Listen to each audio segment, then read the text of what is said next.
이제 마지막 2시간을 남겨놓고 이제 2시간 끝내고 저녁 먹고 이제 여러분들 시간이 있겠죠. 이제 저는 이번 이제 2시간으로 이제 마무리를 하게 되고 내일 이제 QA 질의하고 응답 답변하는 시간이 이제 남은 걸로 알고 있습니다. 이 시간에 이 건강한 교육 모든 주제를 2시간에 걸쳐서 마치도록 하겠습니다. 책자가 43페이지, 핸드북 43페이지. 우리 갈라디아서를 한번 보도록 하겠습니다. 갈라디아서 6장.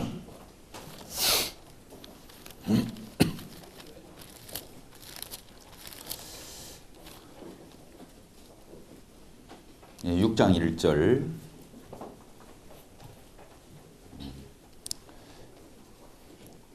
같이 읽겠습니다. 시작. 형제들아, 사람이 만일 무슨 범죄한 일이 드러나거든 신령한 너희는 온유한 심령으로 그러한 자를 바로 잡고 너 자신을 살펴보아 너도 시험을 받을까 두려워하라. 이렇게 되어 있죠. 그러면서 너희가 짐을 서로 지라 그리하여 그리스도의 법을 성취하라. 이렇게 되어 있습니다. 여기 보면 교육 가운데서 우리가 생활하다 보면 우리 이제 지체들끼리 이렇게 생활하면서 이제 범죄한 형제나 자매가 나타날 수 있죠.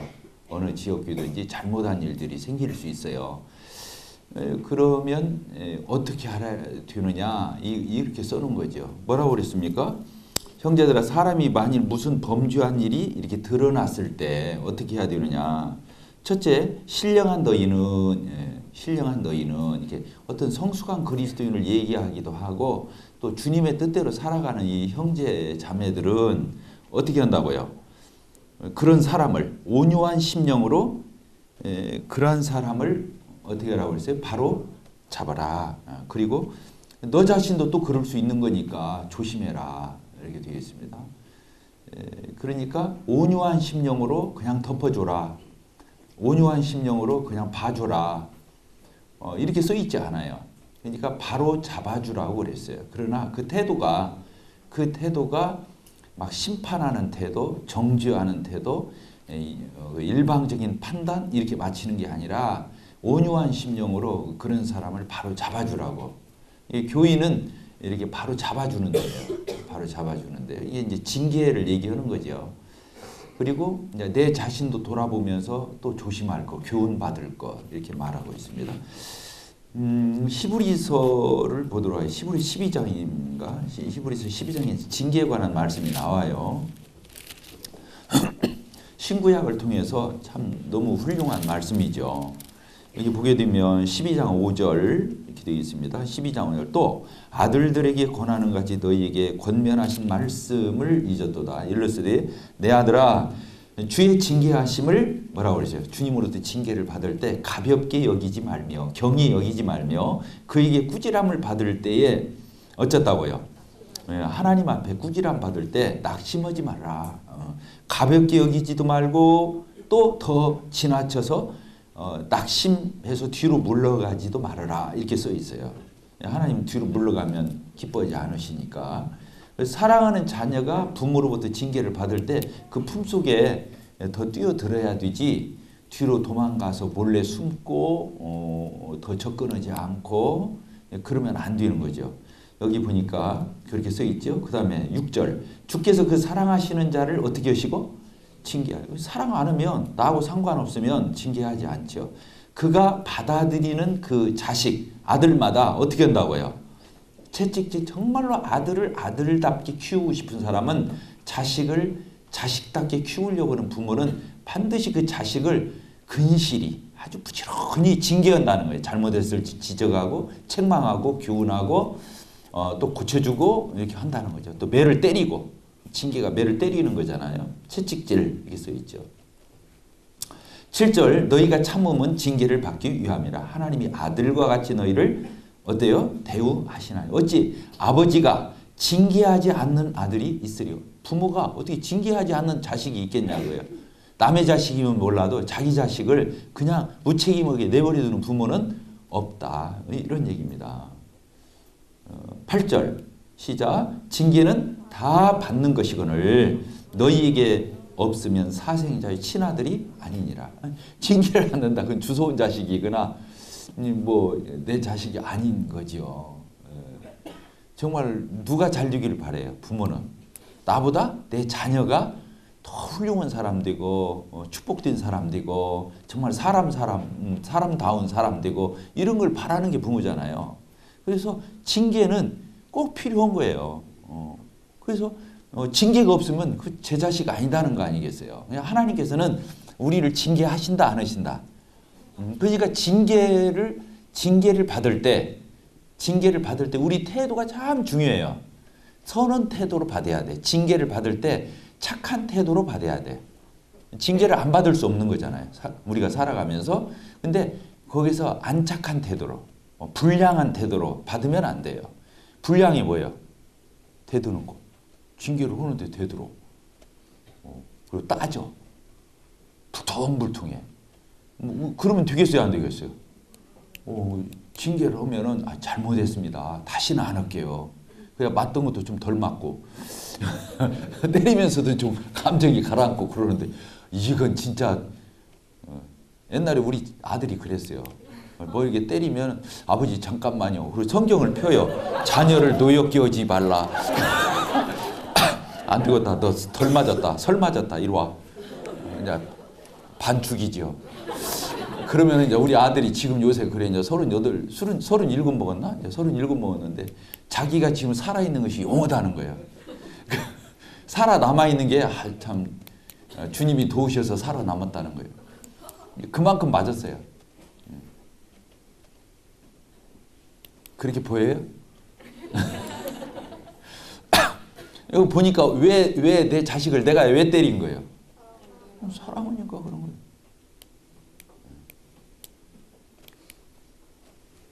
근데 지금 이제 같이 살잖아요. 아침 저녁으로 커피 최고급 세계 10대 그 커피 안에 드는 그 커피를 타가지고 꼭 와요. 맨날 혼나고 가. 지금도 혼나고 가. 그러면서 제가 꼭 하는 말이 그거죠. 이런 말을 누가 해주겠냐 너한테. 아빠니까 해주는 거다. 그래도 또 와. 얼마나 좋아. 막 어디든지 어디 가면 아는 체 하지 말아라. 말 조심해라. 똑똑한 체 하지 말아라. 자랑하지 말아라. 교만하지. 이런 말을 누가 해주겠냐고 대놓고. 지금도 아버지니까 이런 말을 해주는 거예요. 그러니까 또 알아요.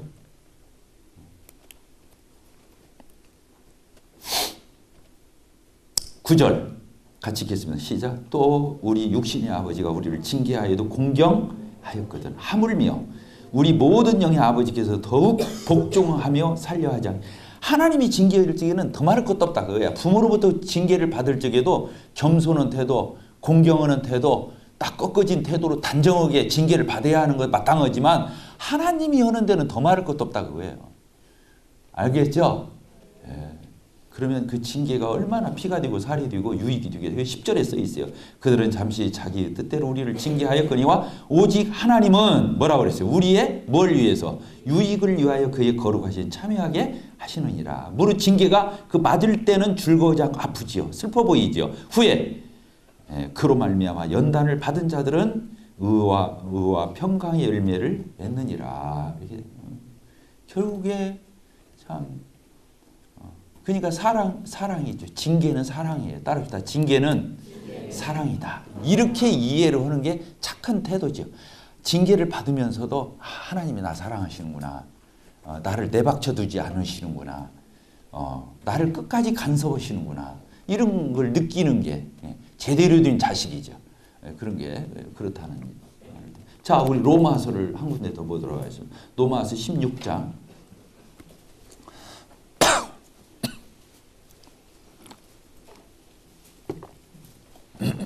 근데 징계가 이렇게 사랑으로 하기도 하지만 때로는 이렇게 무섭게 할 때도 있어요.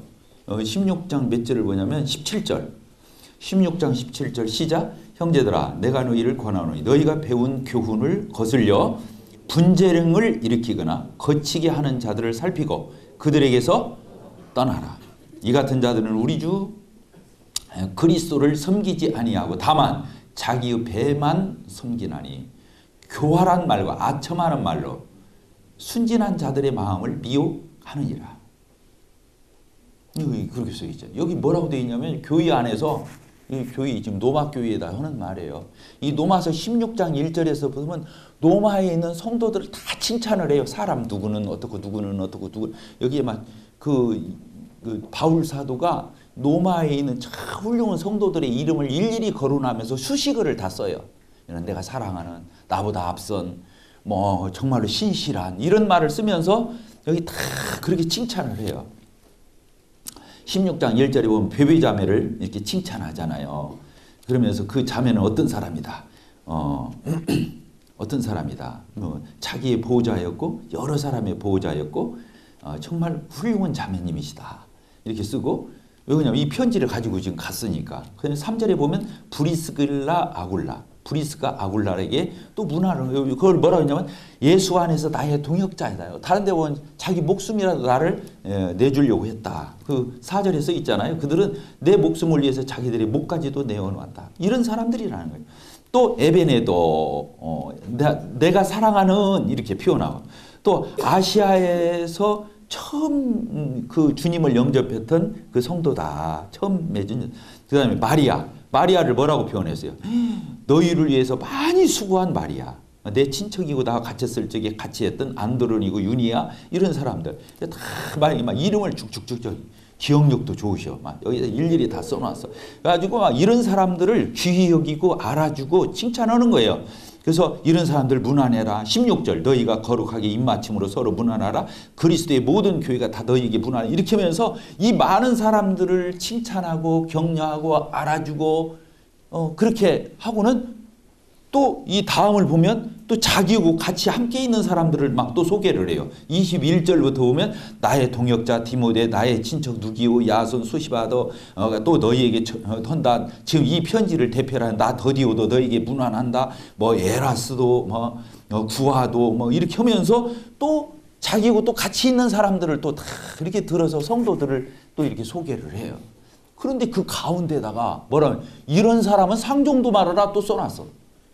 이 고린도전서 13장을 쓰신 분인가 이게 의문이 들 정도로 너무 냉정한 말을 써놨어. 그러죠? 뭐라고 써놨습니까? 형제들아 내가 너희를 권하노니 17절 너희가 배운 교훈을 하나님의 말씀을 거슬려서 교회 안에서 맨 싸움이나 일으키고 분쟁이나 일으키고 말다툼이나 일으키고 그리고 거칠게 교회가 하나님의 뜻대로 잘 굴러가려고 하는데 꼭 거기에서 암초 노릇하고 해방하고 거기에서 어그러지게 하는 사람들이 있다는 거예요. 교회에. 그래서는 안 되겠죠. 그러죠? 이런 사람들은 어떻게 하라고 그랬어요? 그래도 사랑으로 덮어라. 또닥거려 주어라. 그냥 지나쳐라. 못 본 채 해라. 뭐 이렇게 돼 있지를 않아요. 그런 사람들은 어떻게 하라고 그랬어요? 여기 봐요. 그들을 살피고 분별을 하라는 거예요. 그런 사람들 분별해내야 돼. 교회는 또. 참 냉정해. 이런 말 하려면은 그냥 마음이 괴로워. 그런 사람들을 어떻게 하라고요? 그냥 어물쩍 넘겨줘라. 이렇게 안 써 있다는 거예요. 이런 사람들은 예의주시해서 살피고 그 다음에 그들에게서 어떻게 하라고 그랬어요? 떠나라고요. 떠나라고. 그런 사람들은 정말로 교회를 위하고 성도를 위하고 주님을 위해서 하는 사람들이 아니라는 거예요. 그냥 교회에서 이 같은 사람은 우리 주 예수 그리스도를 섬기지 않은 거예요. 이게 주님 섬기는 아니고 교회에서 별 얘기를 해도 그런 사람들은 주님 섬기는 사람이 아니다. 다만 자기들의 배만 자기 좋은 일만 한다는 거예요. 그래서 교활한 말과 아첨하는 말로 이 교회 안에 숨지는 성도들, 분별력이 떨어진 성도들 뭐라고 한다고 그랬어요? 마음을 미혹한다. 그래서 자기 인기 관리하고 사람 마음 빼앗고 분당 이루고 자기 팬클럽 만들고 인기 관리하고 이런 교회를 무너뜨리는 일을 하는 사람이 있다는 거예요. 교회에서. 이런 사람들은 어떻게 하라고 그랬어요? 그런 사람들은 상종도 하지 말라는 거예요. 눈 맞춰주지 말으라는 거예요. 거기에 끄떡거리 주지 말으라는 거예요. 동조해 주지 말아라. 이렇게 써 있어요. 교회는 그런 곳이에요.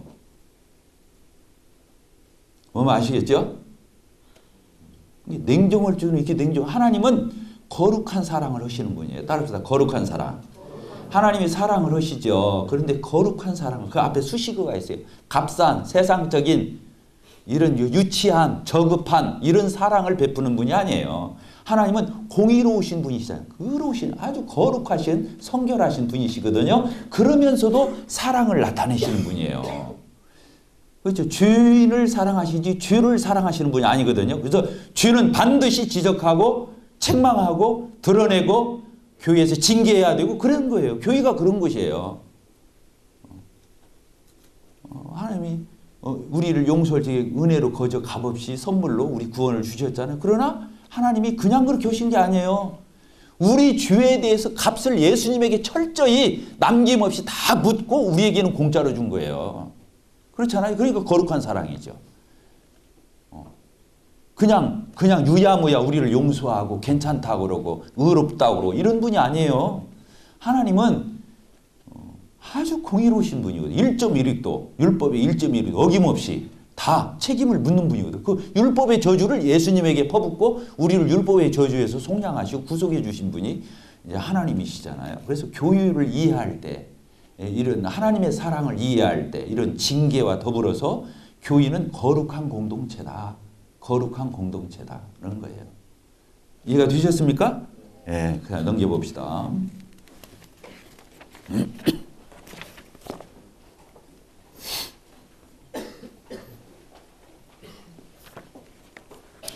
13번 13번째 교회가 건강한 교회는 어떤 교회라고요? 성령 충만한 교회. 그렇습니다. 교회는 성령님과 아주 밀접. 예수님이 교회의 머리이신데 예수님은 하나님 보좌 우편에 계시잖아요. 근데 예수님이 교회 가운데 임재해서 함께 하시는데 누구로 말미암아서? 성령으로 말미암아서 우리와 함께 하시는 거예요. 예수님이 우리 가운데 계시지만 우리 내 안에 계시지만 예수님이 누구로 말미암아 내 안에 계시냐면 성령님으로 말미암아 내 안에 계시는 거거든요. 성령님은 교회와 그리스도인과 뗄래야 뗄 수가 없죠. 그래서 예수 영접했냐 물을 수 있어요. 구원 받았냐를. 다른 말로는 성령을 받았느냐 이렇게 표현할 수 있어요. 이게 성령님의 그래서 우리가 성령으로 거듭나고 성령으로 살죠. 구원은 칭의적 구원은 예수님이 다 이루셨어요. 예수님 영접을 때 의롭다함을 받죠. 전적으로 예수님 공로고 예수님의 은혜예요. 그 구속사역의 결과예요. 그런데 우리가 이렇게 성화의 과정을 살아가는 이 교회 공동체나 개인이나 성화는 성령님이 전적으로 책임지시는 거예요. 성령님이. 그래서 내 안에 성령님이 인치시고 내주어셔서 내 안에서 음성 주시고 인도하시고 또 내 마음을 감동해 주시고 또 성령님은 어떻게 하셔요? 격려해 주셔요. 따라서 격려자시다. 그래서 보혜사가 되시는 거예요. 격려하시는 거예요. 율법은 옳은 말이 써 있어요. 율법에는 옳은 건 하라, 옳지 않은 건 옳지 않은 거 하지 마라. 이렇게 돼요. 근데 율법은 옳은 것의 기준은 써 있지만 옳게 살 수 있는 죄를 안 지을 수 있는 능력은 율법이 못 줘요. 또 그렇게 살 수 있는 힘을 못 줘요. 율법은. 옳게는 써 있어요. 돌비석에. 그런데 그 힘을 못 주는 거예요. 근데 성령님은 그게 아니에요. 율법을 기록한 분이 누구예요? 성령님이셔요. 율법의 저자가 되면 성령이시거든요. 왜? 성경을 누가 기록했냐면 성령이 오신 거잖아요. 그래서 근데 그 저자가 내 안에 와 계신 거예요. 그래서 성경을 읽을 때 풀이도 해주시고 이해도 도와주시고 또 내가 그렇게 살고자 하는 의욕도 주시고 소원도 주시고 그런 것들을 막 불러 일으켜 주시는 거예요. 그리고 또 그렇게 살 수 있도록 그 힘도 주시는 분이 성령님이 내 안에 와 계신 거예요. 그리스도인은 하나님 말씀대로 살 수 있어요. 알겠죠? 그리스도인은 누구로 말미암아서? 성령님을 힘입어서. 성령을 쫓아 행해야 되는 거예요. 그냥 행하라가 아니에요. 성령을 쫓아 행하라. 또 성령님을 의지해서 성령님의 도우심을 입고 이렇게 살아가는 거죠. 그래서 신약시대의 우리의 구원은 예수 그리스도께서, 성화는 성령께서, 그 우리의 구원을 위해서는 예수 그리스도를 보내주신 제2위 하나님이신 예수 그리스도를 보내주셨고 우리의 성화를 위해서는 제3위 되신 성령님을 우리 가운데 보내주신 거예요. 그러니까 하나님 아버지는 두 하나님을 내준 거예요. 두 하나님을 내주셔서 첫째는 누구를? 예수 그리스도 하나님의 성자 하나님이신 예수님을 보내주셨어요. 또 우리의 성화를 위해서는 누구를? 예수님이 그랬잖아요. 내가 떠나가야 너희들이 유익이다. 성령이 오시면 너희들을 진리 가운데 인도하시고 모든 걸 책임져 줄 거다. 뭐 이런 표현을 한 거죠. 하나님 아버지가 얼마나 놀라우신 분인가 알 수 있어요. 그래서 교인은 성령 충만해야 돼요. 성령 충만해야 돼요. 이 성령 충만이라는 말은 막 입에 거품 물고 기도하고 막 방언하고 이런 게 아니에요. 성령 충만은 인격적 개념이야. 따라서 인격적 개념이다. 그건 신비적 개념이 아니고 인격적 개념이야. 부부의 금슬과 같아. 부부의 금슬과 같아. 부부가 이렇게 있으면 서로 사이좋고 이해하고 파트너고 동행하고 또 상의하고 서로 애정과 사랑을 나누고 보호하고 돕고 이런 부부가 그런 거 아니에요. 그런 것처럼 부부가 금슬이 좋으면 두 사람이 그렇게 하듯이 성령 충만은 내 안에 계신 성령님을 그렇게 대우하는 거예요. 또 성령님이 내 안에서 거리낌이 없이 나를 마음대로 주무르는 거예요. 이렇게 하자 저렇게 하자 이러면 어떻겠어? 성령님이 우리에게 자유의지를 주시고 또 그렇게 따르도록 하지 강요하고 막 그런 분이 아니거든. 그러니까 아주 인격적으로 성령님은 우리를 다스려 가시고 그렇게 대우해요. 그래서 성령의 인도함을 받는 사람은 율법적으로 막 딱딱하고 막 교조적이고 흑백 놀리고 이런 거 없는 거예요.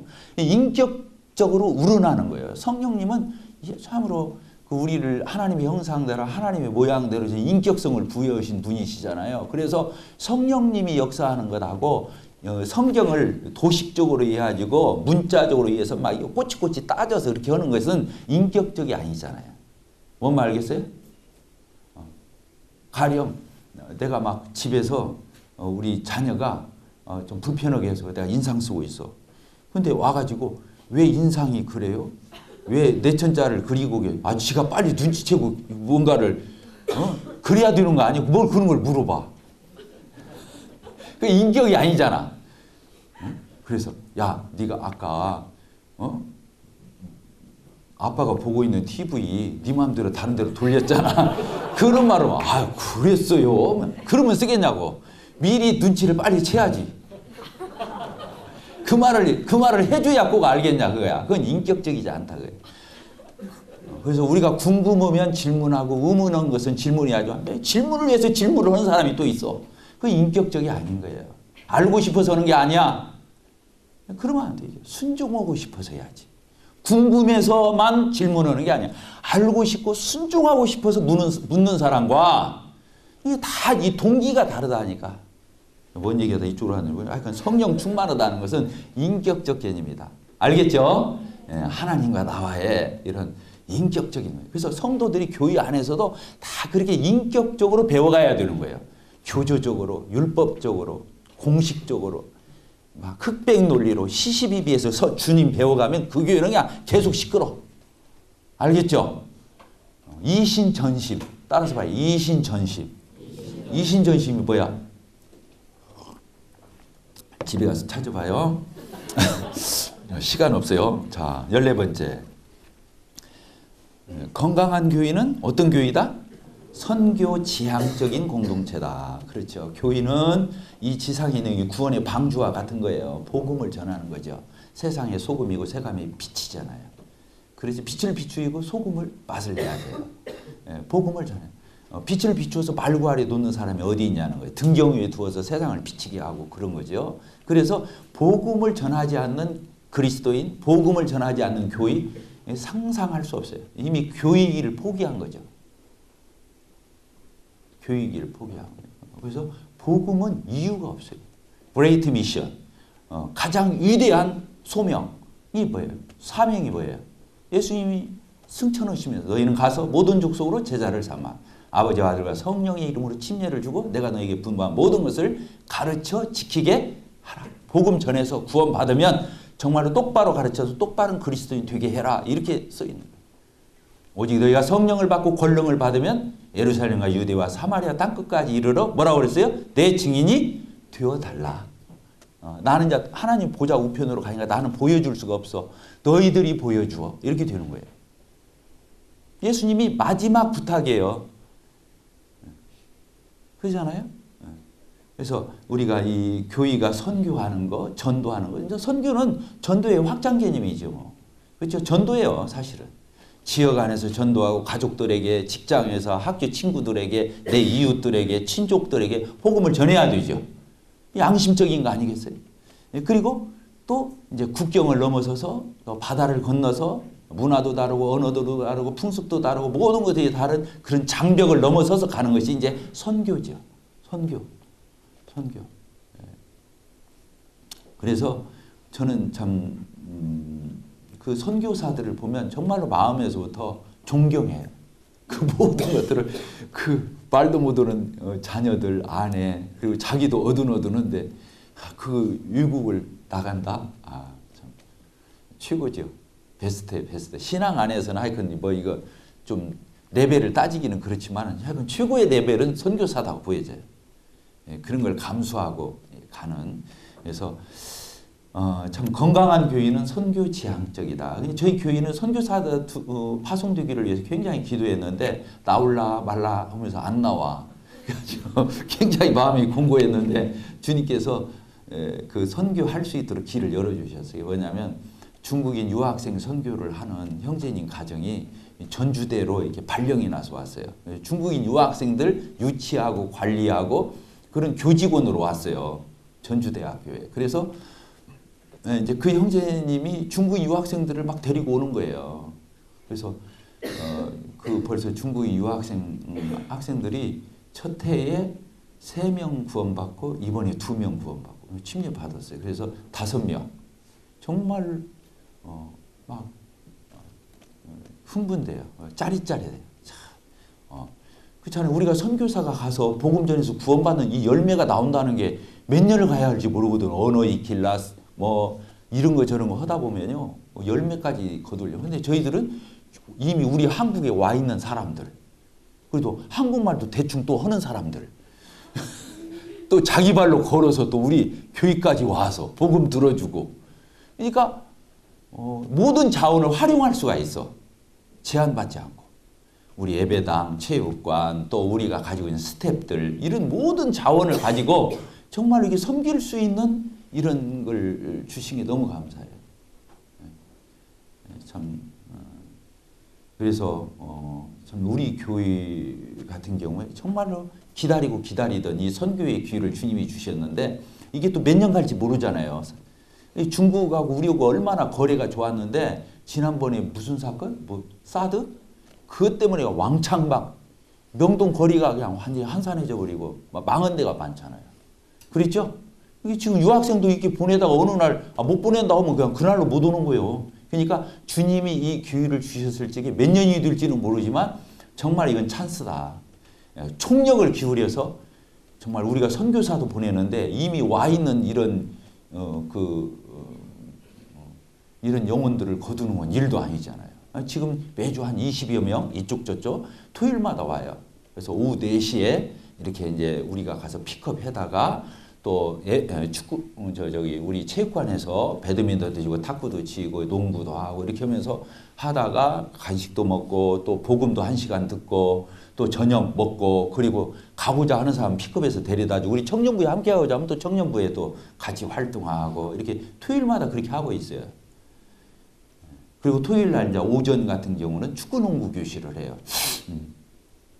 그 중고등학교 학생들을 대상으로 해서 축구 교실, 농구 교실을 하는데 거기도 한 20-30명씩 와요. 그래서 농구하고 축구하고 또 복음 거기는 30분 통역이 필요 없으니까 중국의 유학생들은 1시간을 들어야 하잖아. 통역을 반절 또 해야 하잖아.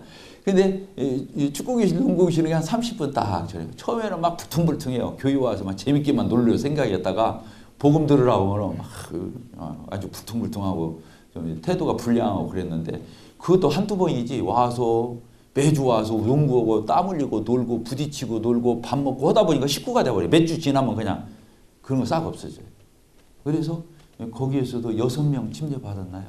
전혀 부모가 교회 안 나오는 중고등학생들 6-7명이 침례를 받았어요. 작년, 재작년 이렇게 해가지고 주님이 이런 것들을 이렇게 주시요. 지금 시대에 지금 오늘날도 제가 여기 오는 날까지 월요일부터 목요일까지 전청년을 했잖아요. 300명 정도의 청년들이 모였어요. 아, 너무 좋은 거예요. 이 청년들. 저는 지금 나이가 먹었어도 마음은 청년이거든. 그리고 나는 진짜 청년들을 얹고 사랑해. 친구 같아. 자기들이 어리고 뭐 인사도 잘 안 해. 아이고 늙은이 하고 그냥 지나가. 그런데 내 마음은 야 이놈아 나는 아직도 청년이야. 지금 이게 청년들 앞에 있는데 친구 같아. 내가 어색해요 안 어색해요? 하나도 안 어색하지? 왜 그러냐면 난 청년들을 사랑하고 청년들을 좋아하고 그래요. 엄마로 다 그쪽으로 가는 거예요. 전 청년 그래 300명이 왔는데 여기 보니까 100명이 또 넘게 와 있네. 거기서는 그냥 입이 근질근질한데 뭐 한마디도 할 수 없었잖아. 그런데 여기 오니까 그냥 돌아서면 또 서야 되고 돌아서면 또 말씀 전해야 되고 말이 같이 8시간을 시키는 거 어디가 있냐고. 근데 그냥 원 없이 오는 거야. 우리 청년들하고. 근데 이런 청년들이 모였다는 거야. 이 탈교회 시대. 정말로 하나님 앞에 감사해요.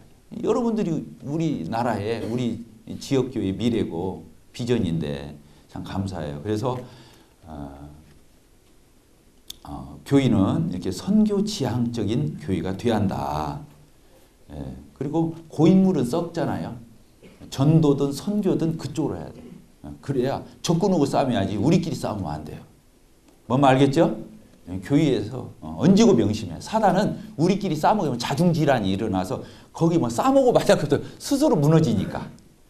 마귀하고 싸우면 우리가 살아. 막 전투력이 막 단합을 하고 막 같이 기도하고 그리고 막 구원받으면 같이 기뻐하고 그 교회는 잘 될 수밖에 없어. 교회가 잘 되려면 우리끼리 잘하면 배려버리는 거예요. 그럼 누구한테 잘해야 돼?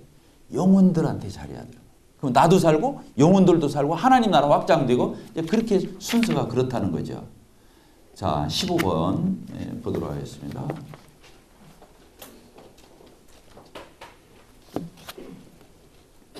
뭡니까? 건강한 교회는 교회의 어떤 이런 체계가 유기적인 시스템을 가진다. 이런 거예요. 유기적인 시스템. 유기적이라는 말은 뭐냐? 형식적이지 않다. 죽어있는 조직. 이런 어떤 호루라기 하나 가지고 막 진두지휘하고 이런 것이 아니고 조직은 조직인데 우리 몸의 인체가 그렇게 되어 있어요.